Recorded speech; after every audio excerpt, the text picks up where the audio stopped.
부족하지 않은 것은 예수 안에 난 만족함이라.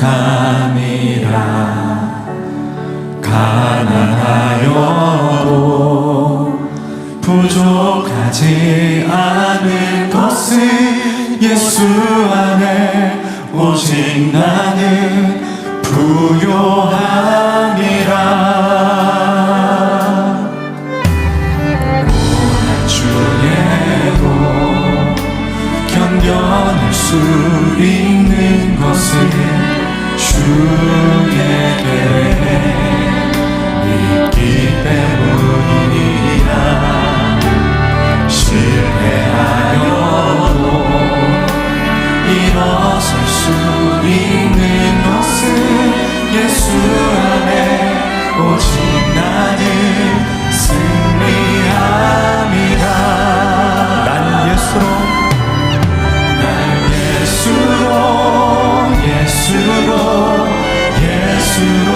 충만하네. 난 예수로 충만하네. 난 예수로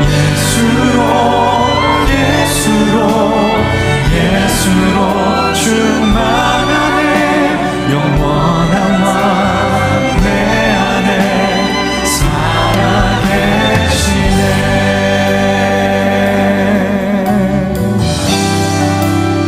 내 몸이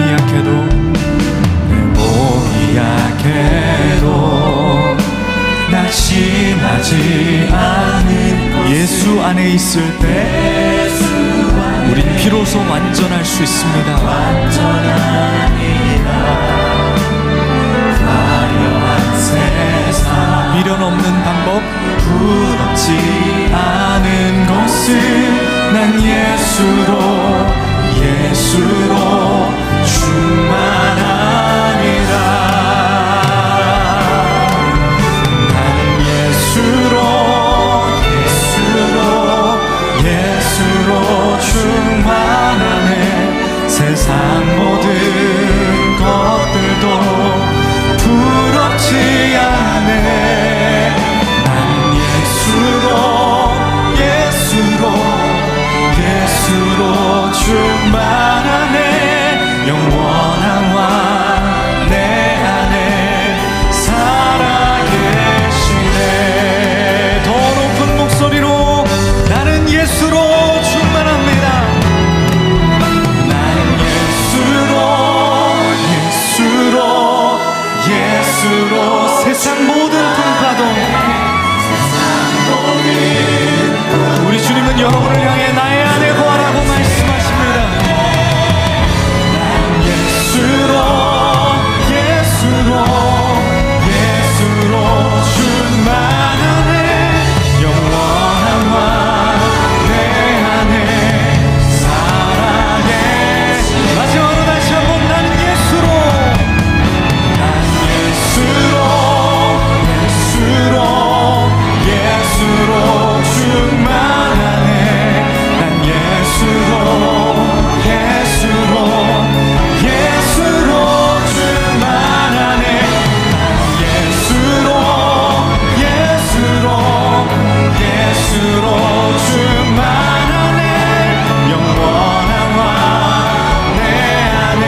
믿음이라는 작품으로 나를 그려가 주 손길 기다렸네. 색이 바랬던 날 택해 주셨고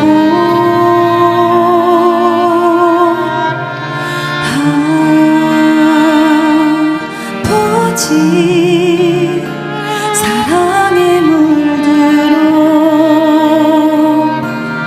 가네. 세상에 물든 나 아버지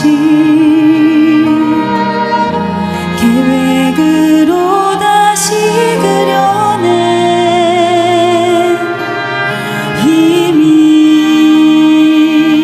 희미하게 잘 보이지 않던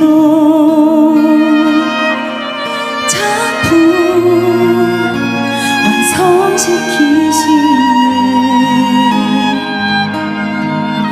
아버지 사랑에 물들어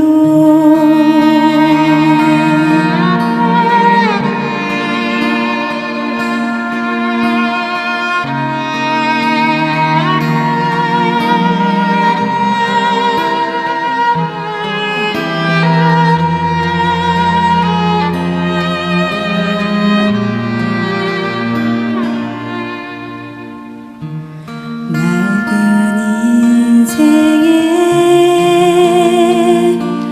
작은 붓 하나를 꺼내요.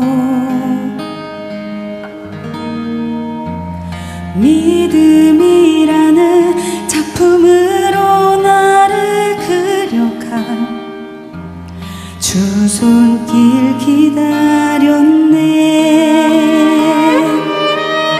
색이 바랬던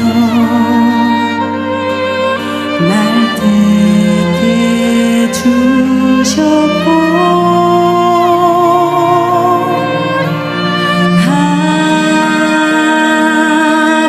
아버지 사랑에 물들어 가네. 세상에 물든 나 아버지 계획으로 다시 그려내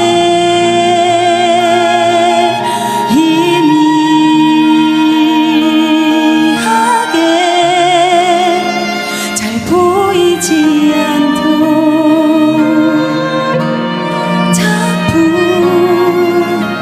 완성시키시네. 아버지 사랑에 물들 아버지 사랑에 물들어 가네. 세상에 물든 나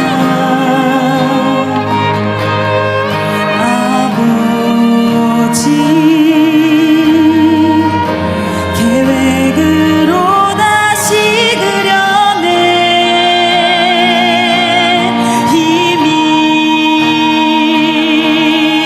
희미하게 잘 보이지 않던 작품 완성시키시네. 아버지 사랑에 물들어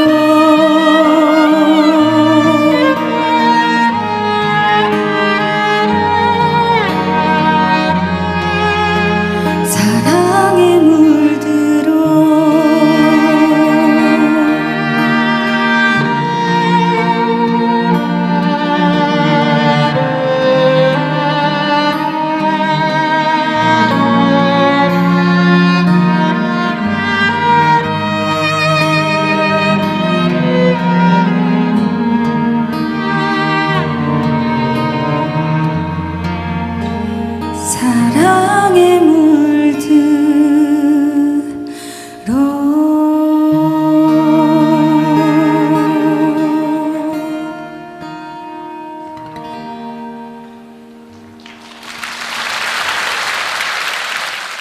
오늘 우리에게 주시는 하나님의 말씀은 빌립보서 1장 1절에서 2절입니다.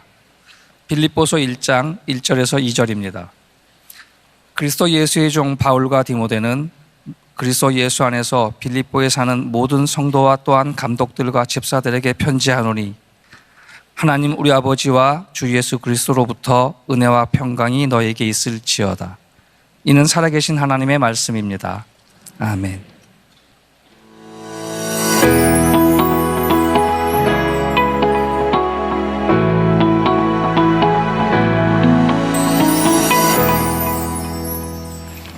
자, 이번 변화사는 빌립보서 말씀 1장부터 4장까지 전체를 다루게 됩니다. 제가 이 말씀을 여러분들과 나누어야 되겠다 생각한 이유 가운데 하나는 저희 강남 중앙침례교회 최병락 목사님이 어둠 속에 부르는 노래라는 책을 썼는데, 제가 그 책을 읽다가 우리 교인들과 함께 어둠 속에서 빛나는 기쁨의 이야기를 좀 나누어야 되겠다 생각을 했고, 사실은 어둠 속에서 빛나는 기쁨이라는 제목을 제가 줬는데 예배팀에서 예수로 물들어 이렇게 바꿨는데 훨씬 좋은 것 같아요. 그리고 예수로 물든다고 하는 것이 이런 것이구나 라는 것을 오늘 첫 시간 여러분들에게 보여주었습니다. 자, 빌립보서 말씀은 사도 바울이 쓴 서신인데 우리가 보통 옥중서신이라고 말을 합니다. 다시 말하면 로마의 감옥에서 사도 바울이 편지를 썼다는 말입니다. 그런데 어떤 사람들은 이야기하기를 사도 바울은 옥중에서 이 편지를 쓴 것이 아니다 라고 말합니다. 옥중서신인데 사도 바울은 옥중에 있었지만 주 안에서 이 편지를 쓰고 있다. 그래서 이번 한 주간을 지나가면서 우리는 이 빌립보서가 옥중서신이 아니라 주중서신이다, 주님 안에서 이 편지를 쓰고 있다, 이런 마음으로 여러분들이 이 편지를 보아야 합니다. 빌립보서 1장 1절에 이렇게 되어 있죠. 그리스도 예수의 종 바울과 디모데는 그리스도 예수 안에서 빌립보에 사는 모든 성도와 또한 감독들과 집사들에게 편지하노니, 예수 안에서 사도 바울이 편지를 쓰고 있는데 이 빌립보서에는 유독 3개의 단어가 많이 등장합니다. 첫 번째, 기쁨, 은혜, 평강이라는 단어입니다. 뭐라고요? 기쁨, 은혜, 평강. 감옥에 있으나 그가 주 안에 있음으로 인하여 기쁨과 은혜와 평강을 말하고 있다면, 저는 목회자로서, 담임 목사로서 사도 바울의 마음이 느껴지거든요. 빌립보에 있는 교인들을 바라보면서 여러분 기쁨이 충만하십시오, 하나님의 은혜 가운데 거하십시오, 평강하십시오. 오늘 이 사도 바울의 편지가 오늘 여러분들에게도 그대로 전달되었으면 좋겠다는 생각이 듭니다. 은혜와 평강, 기쁨은 외부적인 요인에 의해서 만들어지는 것이 아니에요. 인도에서 내려오는 설화 가운데 하나입니다. 어떤 왕이 신하들을 다 모아놓고 벽에 이렇게 선을 하나 그었다고 합니다. 그리고 신하들에게 이야기합니다. 얘들아, 너희들 중에 누가 저 선에 손을 대지 않고 저 선을 짧게 만들 수 있느냐? 신하들이 당황을 하는 거예요. 어떻게 손을 안 대고 저 선을 짧게 만들 수 있겠습니까? 그런데 어떤 신하가 앞으로 나오더니 이렇게 선을 하나 긋습니다. 자, 그리고 왕이 그었던 선이 짧아졌어요. 왕은 이렇게 이야기합니다. 그대들은 명심해라. 상대방의 마음을 움직이는 것은 어려운 일이다. 그러나 내 마음을 움직이면 변화시킬 수 있단다. 선을 짧게 만드는 것, 손대지 않고 짧게 만드는 것은 다른 긴 선을 긋는 것입니다. 오늘 우리들 신앙의, 우리들의 삶의 문제가 환경이 중요하기는 하지만 환경에 의해 지배받는 것이 아니라 우리들이 어떤 마음의 상태, 어떤 믿음으로 살아가느냐가 훨씬 더 중요하다는 말이에요. 얼마 전에 제가 이렇게 추천서를 써줬던 책이 하나 있는데, 논산훈련소의 군목으로 근무하는 김영호 목사님이 군복 입은 연금술사라는 책을 썼어요. 저한테 보내줘서 책을 읽는데 흥미로운 부분이 있더라고요. 남자분들은 군에 있을 때 유격훈련이라는 걸 받아봤을 거예요. 받아봤죠, 유격훈련. 유격훈련을 할 때 조교가 유격훈련에 이제 유격복을 입은 사람들을 주로 올빼미라고 부릅니다. 자, 올빼미 전방을 향해 함성 발사! 그러면 그 올빼미 유격훈련을 받는 사람들이 으악! 으악! 으악! 하고 3번 악소리를 냅니다. 그 책에 이렇게 나와 있어요. 악! 안녕하다는 것입니다. 악! 할만하다는 것입니다. 악! 해보겠다는 것입니다. 악은 몸의 말이 아닌 정신의 언어입니다. 그리고 외칩니다. 유격 자신. 유격 훈련은 군대를 갔다 온 남자들이라면 다 이해할 겁니다. 정말 피하고 싶은 훈련입니다. 그런데 유격 훈련하고 와야 할 말이 있습니다. 나 유격 받을 때 그런 생각이 들어요. 악. 이것은 우리들이 피해가야 되는 인생이 아니라 우리들이 이겨야 될 인생이 있다는 이야기입니다. 이 김용호 목사는 책에서 이런 이야기를 합니다. 악은 기도입니다. 어려움과 장애물을 피하게 해달라는 기도가 아니라 감당하게 해달라는 기도입니다.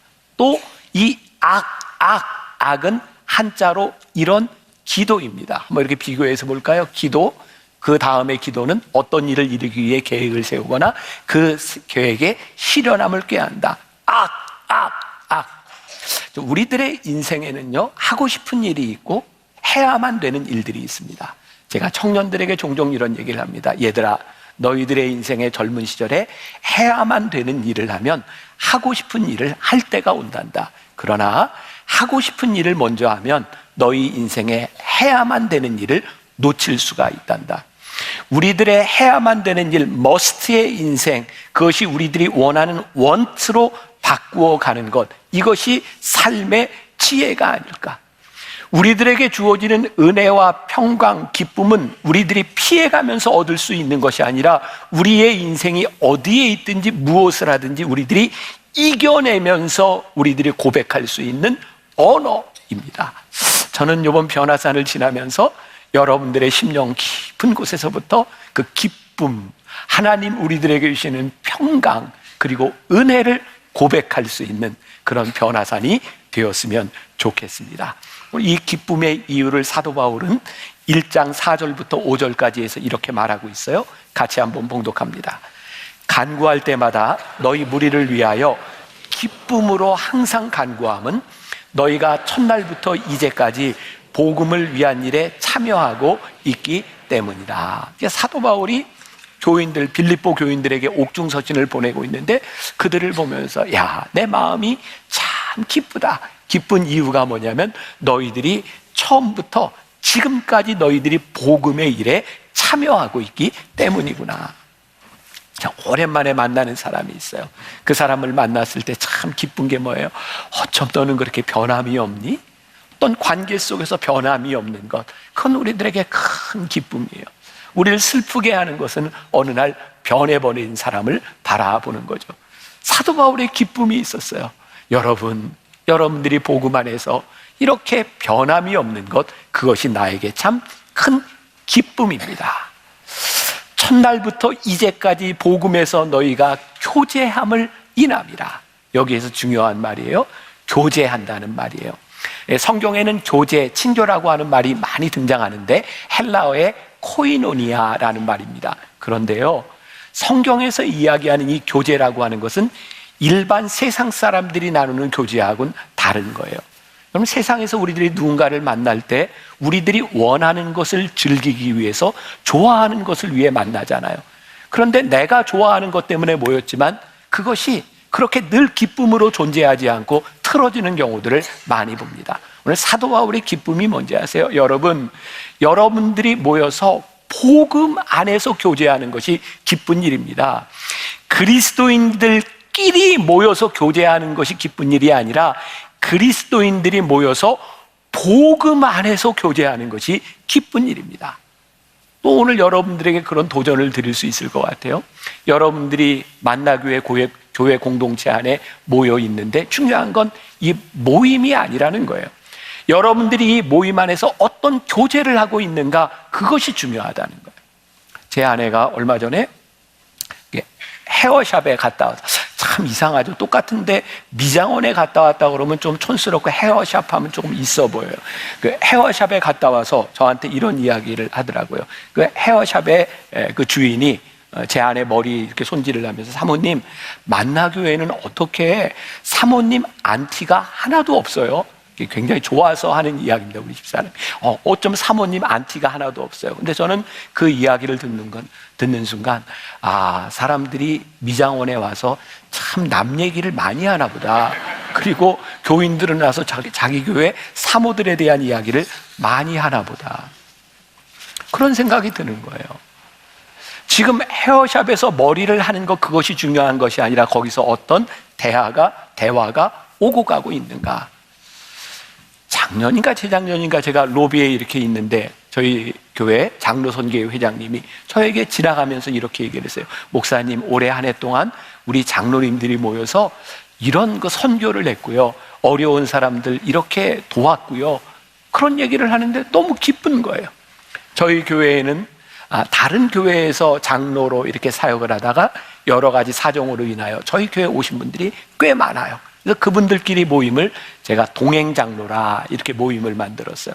제가 사무실에 갔는데 이렇게 봉투가 하나 올라와 있는 거예요. 동행장로님들이 1년 동안 지나면서 모은, 아마 뭐 회비였는지 돈인지 모르지만 목사님 선교비로 쓰세요.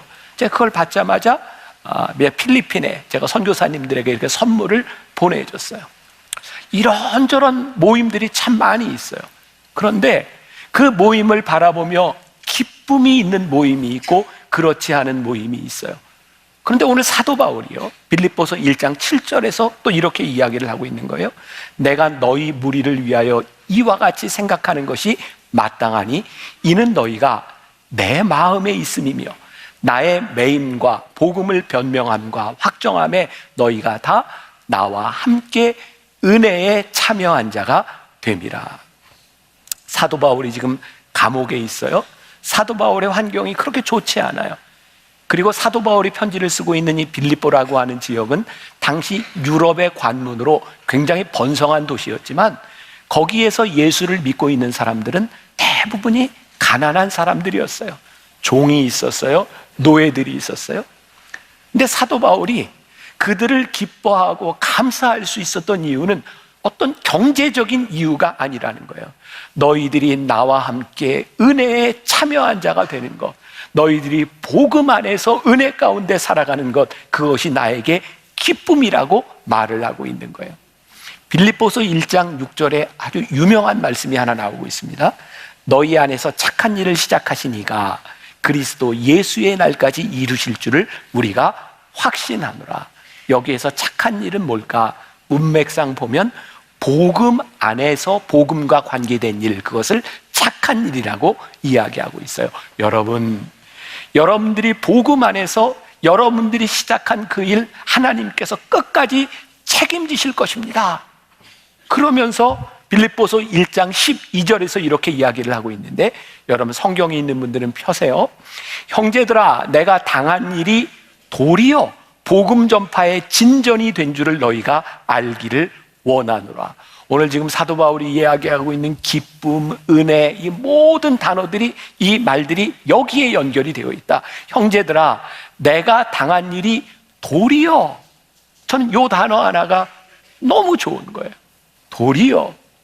지금 우리들의 삶에서 어떤 일이 일어나고 있는지 모르지만 지금 사도 바울이 겪고 있는 이 어려움, 어떤 사람은 저주받았다고 이야기할 수 있겠지만 사도 바울은 이야기하기를, 여러분, 도리어 이 일로 인하여 복음 전파에 진전이 되고 있습니다. 하나님은 여전히 일하고 계십니다.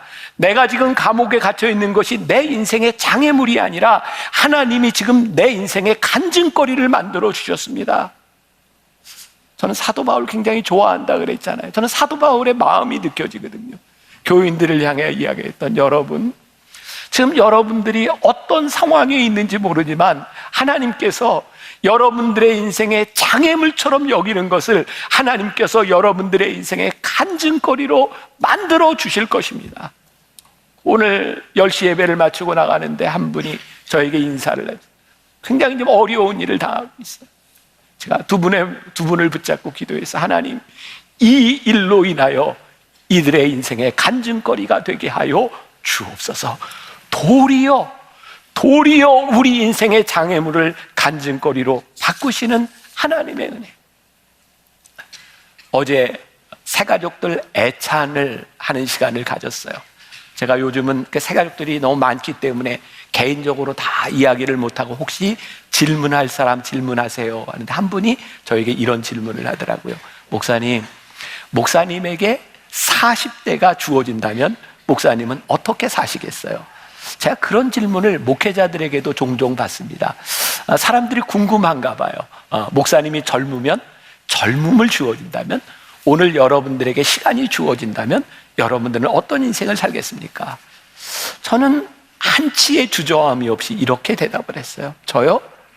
지금처럼 살 거예요. 그럼 여러분들 생각하기에 저 김병삼 목사는 인생에 후회할 일이 하나도 없이 그렇게 퍼펙트한 인생을 살았다는 말이야? 아니에요. 제 인생이 완전하고 온전하기 때문에 나는 그렇게 이전처럼 살겠습니다, 그런 말을 하는 게 아니에요. 제 인생을 돌아보니 하나님은 늘 제 삶의 도리어 내 인생의 잘못이라고 생각했던, 내 인생의 실수라고 생각했던 것을 도리어 하나님의 사역으로, 하나님의 일로 바꾸어 주셨어요. 전 정말 그런 고백을 합니다. 나에게 또 다른 인생이, 또 다른 젊음이 주어진다 할지라도 저는 이렇게 살 것 같아요. 왜? 하나님은 내 인생을 늘 인도하시는 분이었습니다. 제가 믿는 것이 있어요. 우리가 살아왔던 과거를 우리들이 돌이킬 수는 없지만 우리들의 살았던 삶을 하나님은 회복시키셔서 도리어 은혜로 바꾸실 수 있는 분, 악도 선으로 바꾸시는 하나님을 우리들이 믿기 때문에 우리는 도리어 우리의 인생을 바꾸시는 하나님을 고백할 수 있다는 거예요. 이번 변화산 새벽기도를 지나면서 우리 인생의 가장 큰 축복이 무엇일까? 하나님께서 도리어 내 인생을 이렇게 바꾸어 주셔서 내 안에 기쁨이 넘치게 하셨습니다라고 고백할 수 있는 것, 그것이 우리의 믿음의 고백이 아닐까요? 제가 오래전에 머니투데이라고 하는 신문에 실린 이야기를 본 적이 있어요. 2010년도 일본에 큰 태풍이 지나갔고요.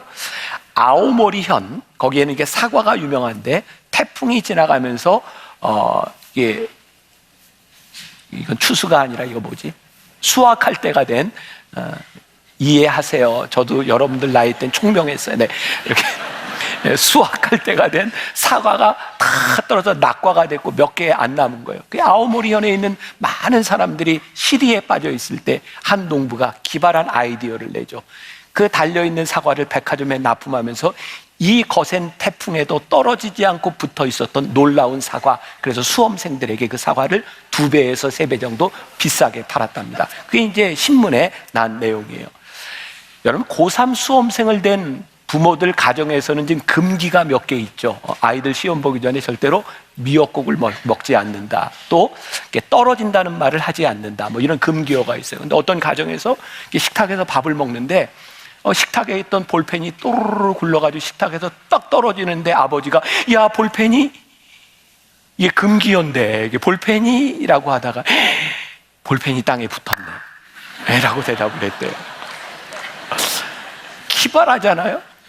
똑같은 일이 일어나고 있는데 그 일을 어떻게 보고 어떻게 표현하는가. 저는 우리 신앙인들에게 놀라운 특권이 있다. 도리어 우리의 인생을 바꾸시는 우리들의 삶의 간증, 하나님이 도리어 내 안에서 역사하시는 이 놀라운 간증의 스토리가 우리들에게 살아있을 때 기쁨 가운데 우리들이 살아갈 수 있는 거죠. 얼마 전에 제가 인천에 어떤 교회 집회를 인도하러 갔다가 인천에서 매주 교회에 나오는 자녀들 둘도 지금 청년부에 속해 있는데 한 주 빠지지 않고 봉사하는 그 가정을 보면서, 그래, 내가 신방 한번 못하랴, 그리고 짧게 신방을 한 적이 있어요. 근데 그분이 그런 얘기를 하는 거예요. 목사님, 우리가 정말 하나님 잘 섬기고 봉사한다고 생각하고 신앙생활을 했는데 우리 아들에게 일어난 일인데, 아들이 꿈이 파일럿이 되는 것이 꿈인데 폐에 기흉이 있어서 이제 학교를 못 가게 되고 공군이 파일럿이 못하게 됐고, 이 아이의 꿈은 비행기를 이렇게 수리하고 이런 일들을 하게 되었대요. 공부를 그렇게 하고 이제 군대 공군으로 이제 입대를 하게 되었는데, 입영을 하자마자 훈련소에서 바로 퇴짜를 맞고 집으로 돌아오게 된 거예요. 이유는 너무나 황당한 거예요. 한쪽 폐가 기흉이 있었지만 한쪽은 괜찮으니까 군대에 갔는데 군의관이 이쪽 괜찮은지 증명하는 사진을 보여달라는 거예요. 그러니까 아니 사진을 가져오라고 했으면 찍어오기라도 했지, 아니 여기서 이렇게 이야기하면 어떡하냐. 근데 안 된대요. 무조건 가라 그랬대요. 그래서 집으로 돌아와서 아버지한테 이야기를 하니까 아버지가 화가 나서 병무청에 전화를 했대요. 아니 도대체 그런 법이 어디 있냐고.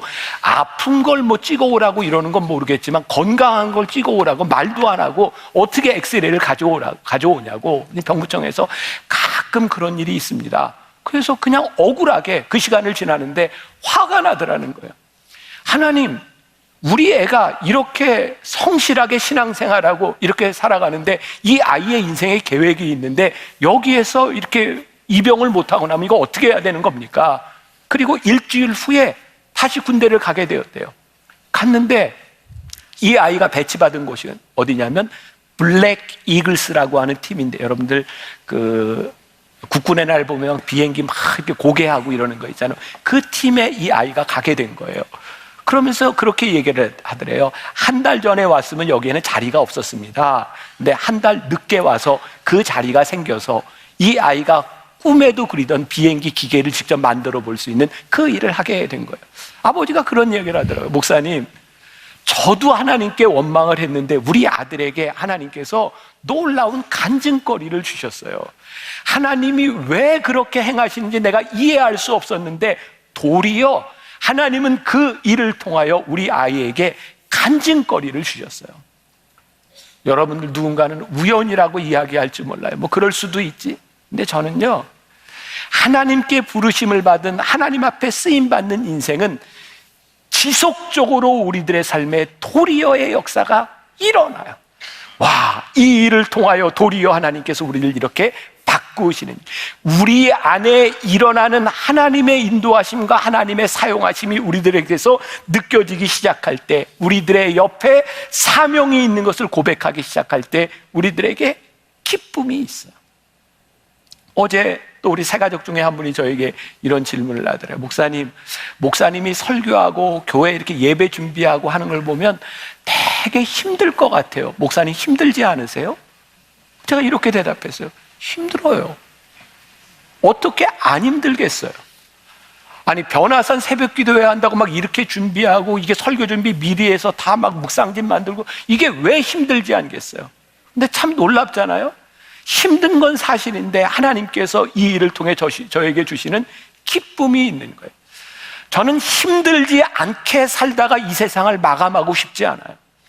힘들어도 하나님께서 내 속에 주시는 기쁨으로 인생을 살고 싶은 것이지, 우리들에게 넘치는 기쁨을 나누고 싶은 것이지, 우리들이 편안하게 사는 것이 우리의 인생은 아니잖아요.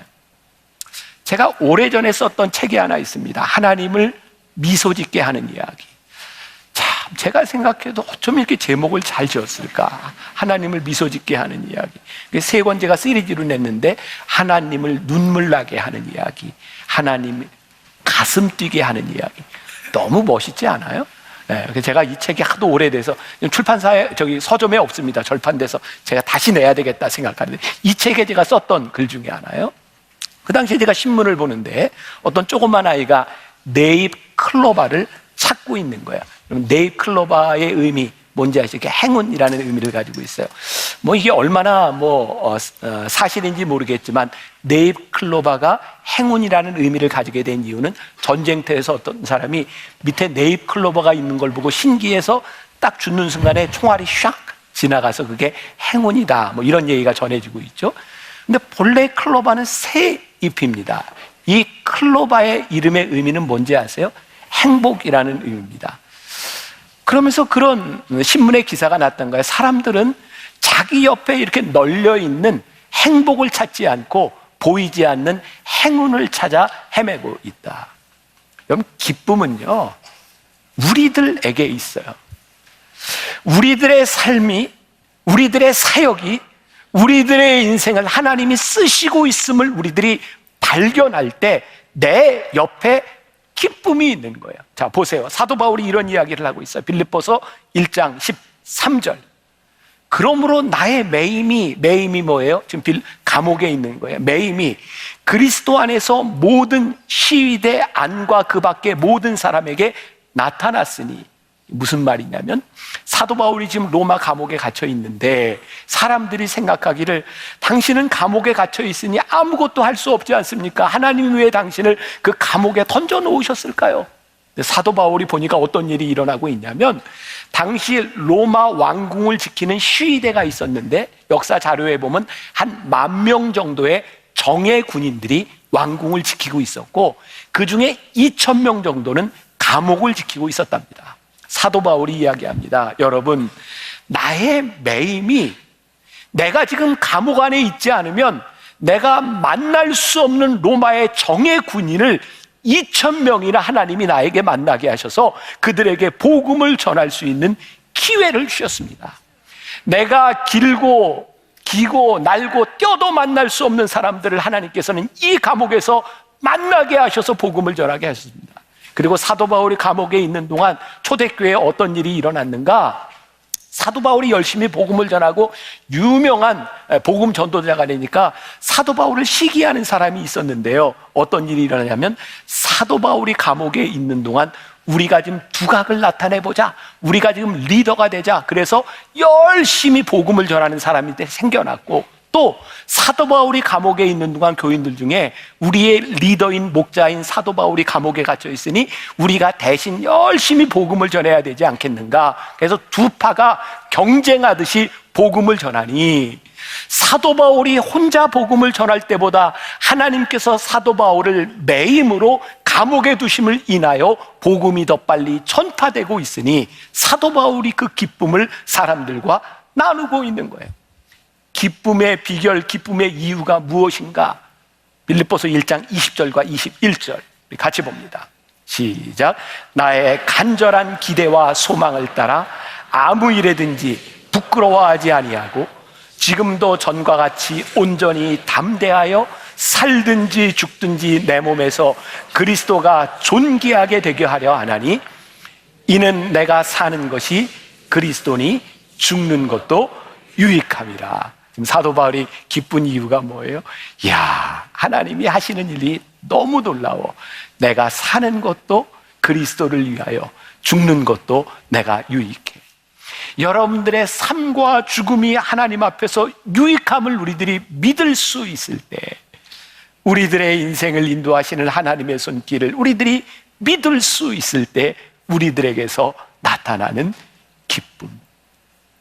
저는 이번 변화산이 이 기쁨으로, 예수로 물드는 변화산이 되었으면 좋겠습니다.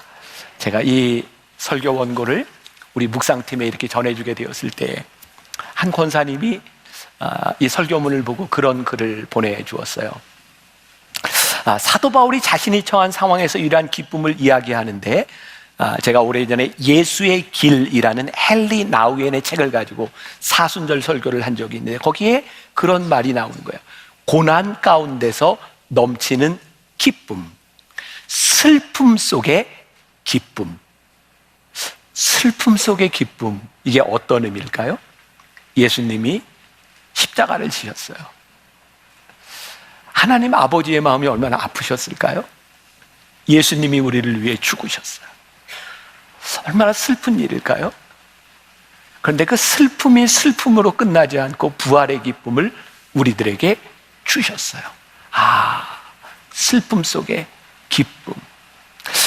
한 알의 밀이 땅에 떨어져 썩지 아니하면 열매를 맺을 수 없나니 그것이 썩음으로 인하여 많은 열매를 맺을 수 있는 기쁨. 주 안에서 우리들에게 꺾이지 않는 기쁨. 야, 이게 우리의 신앙의 진리구나. 우리 교회 부목사님 중에 아주 스마트한 부목사님이 한 명 있죠. 누굴까요? 아무튼 말도 잘 만들어내고 정리도 잘하는 부목사님이 하나 있어요. 누구죠? 조현철 목사라고 있어요. 그래서 가끔 제가 시리즈를 마치고 나면 정리하는 설교 이게 해봐라 이렇게도 시키기도 하고 하는데, 오늘 아침에 제가 사무실에 나오는데 저에게 이런 제안을 하더라고요. 슬픔 속의 기쁨, 이 말을 이렇게 이거 벌써 보여주면 안 되는데, 네. 슬픔 속의 기쁨이라고 하는 말을 슬픔이라고 하면 어떨까요? 저 사전에도 나오지 않는 단어입니다. 근데 저 슬픔이 우리가 믿고 있는 진리를 가장 명확하게 보여주는 말입니다. 슬픔 속의 기쁨. 어제 제가 토요일에 설교를 하는데 저쯤에 다 큰 딸을, 청년 딸을 잃어버린 한 아버지의 모습이 보였어요. 제가 설교하면서 그런 마음이 들었어요. 하나님, 얼마나 슬프고 마음이 아프겠습니까? 다 큰 자식을 잃어버린 아버지의 마음을 어떻게 표현할 수 있겠습니까? 하나님, 그분에게 딸을 잃어버린 슬픔보다 그 잃어버린 딸로 인하여 하나님 주시는 사명이 있게 하여 주옵시고, 그 사명으로 인하여 그 아버지의 가슴이 뛰게 하여 주옵소서. 제가 얼마 전에 우리 교인 중에 한 의사분과 함께 식사를 하게 되었는데 저에게 그런 얘기를 하더라고요. 목사님, 예배 시간에 우리 교인들을 위해서 목사님이 이렇게 치유 기도를 좀 해주시면 좋겠어요. 근데 저는 이렇게 안수나 치유 기도나 이런 거 잘 이렇게 안 하잖아요, 예배 시간에.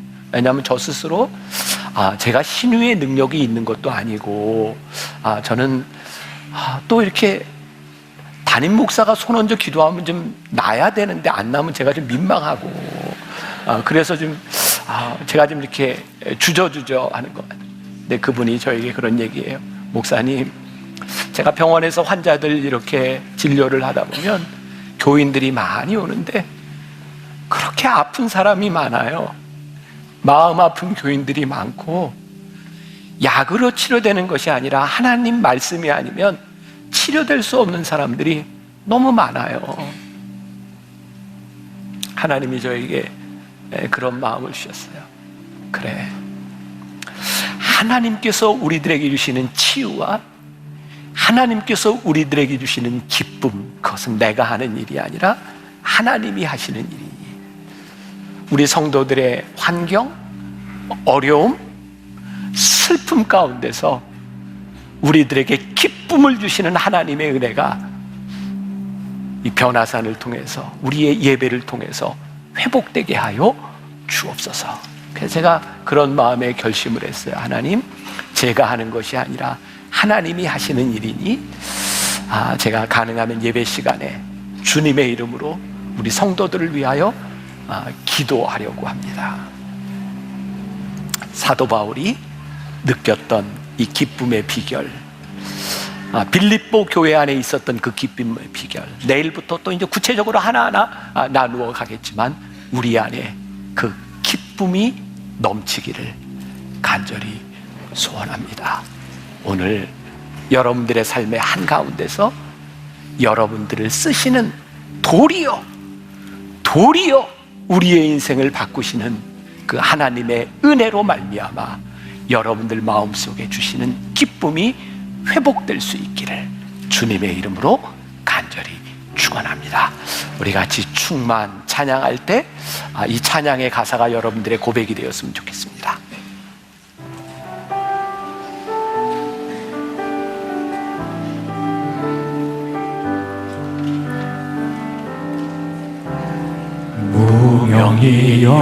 무명이어도 공허하지 않은 것을 예수 안에 난 만족하리라. 가난하여도 부족하지 않은 것을 예수 안에 오직 나는 부요하리라.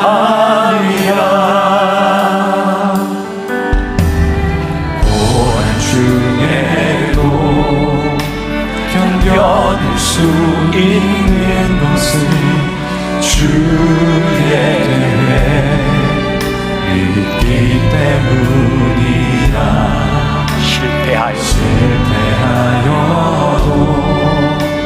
일어설 수 있는 것은 예수 안에 오직 나는 승리하리라.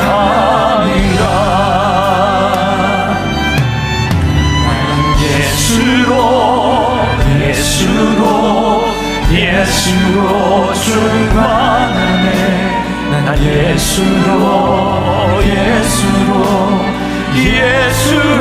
충만하네. 난 예수로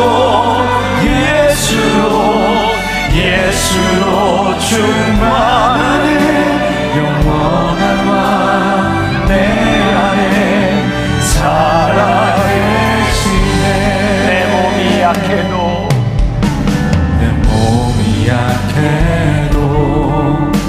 낙심하지 않는 것은 예수 안에 난 완전하니라. 화려한 세상 부럽지 않은 것을 난 예수로 충만하리라.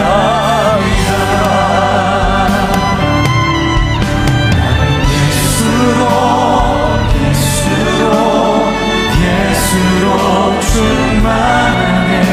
세상 모든 것들도 부럽지 않네. 난 예수로 충만하네. 영원한 왕 내 안에 살아계시네. 난 예수로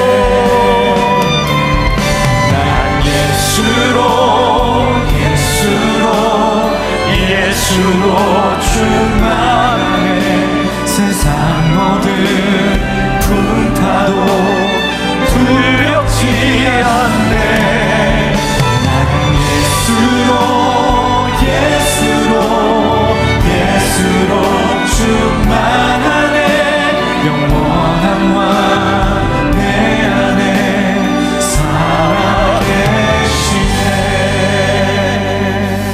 시간 제가 주님의 이름으로 여러분들 위해 기도하려고 합니다. 혹시 여러분들 가운데 마음이 많이 아픈 듯 여러분들 가슴에 손을 얹고, 여러분 혹시 육신의 질병이 있는 분들 아픈 곳에 여러분 손을 얹고, 또 혹시 여러분들 머리에 손을 얹고 싶은 분들은 괜찮아요. 다 손을 얹으세요. 제가 기도하겠습니다. 하나님, 오늘 예배하는 우리 성도들 가운데 마음이 아프고 공허하고 두려운 마음으로 예배하는 사람들이 있습니다. 언제부터인가 우리들의 마음에 기쁨이 사라지고 슬픔이 우리를 뒤엎고 있습니다. 오늘 예수의 이름으로 간절히 기도합니다. 우리들 속에 있는 두려움과 어둠의 권세는 예수의 이름으로 물러갈지어다. 우리를 힘들게 하는, 우리를 어둡게 하는 우울증은 예수의 이름으로 떠나갈지어다. 흑암의 권세는 예수의 이름으로 물러갈지어다. 우리의 연약한 육체는 예수의 이름으로 나음을 얻을지어다. 예수의 능력과 권세가 오늘 그 손을 통하여 임하게 하여 주옵소서. 도리어 우리의 인생을 바꾸시는 하나님의 놀라운 능력을 간증케 하여 주옵소서. 주께서 우리와 함께 하심을 믿사오며 예수님의 이름으로 기도합니다. 아멘. 아멘. 난 예수로 충만하네. 난 예수로 충만하네. 난 예수로 충만하네. 영원한 왕 내 안에 살아계시네. 난 예수로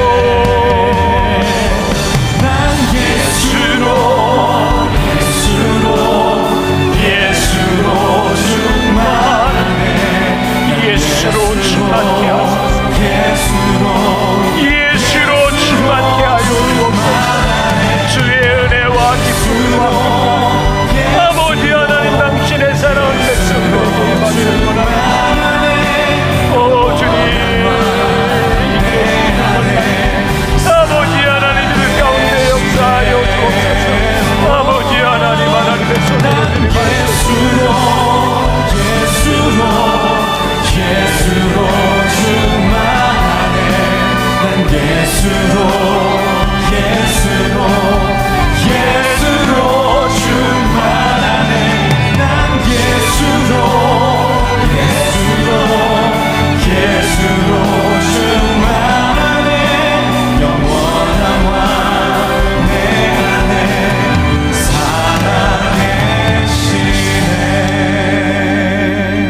지금은 우리 주 예수 그리스도의 은혜와 하나님 아버지의 무한하신 사랑과 성령의 인도하심이 예수로 충만하여 담대하게 세상으로 나가는 당신의 사랑하는 모든 백성들 위해 지금부터 영원까지 함께 하시기를 간절히 축원하옵나이다. 아멘. 지금은 선교 헌금 시간입니다. 이 예배를 통해 삶 가운데 은혜와 회복이 충만하시길 간절히 기도합니다.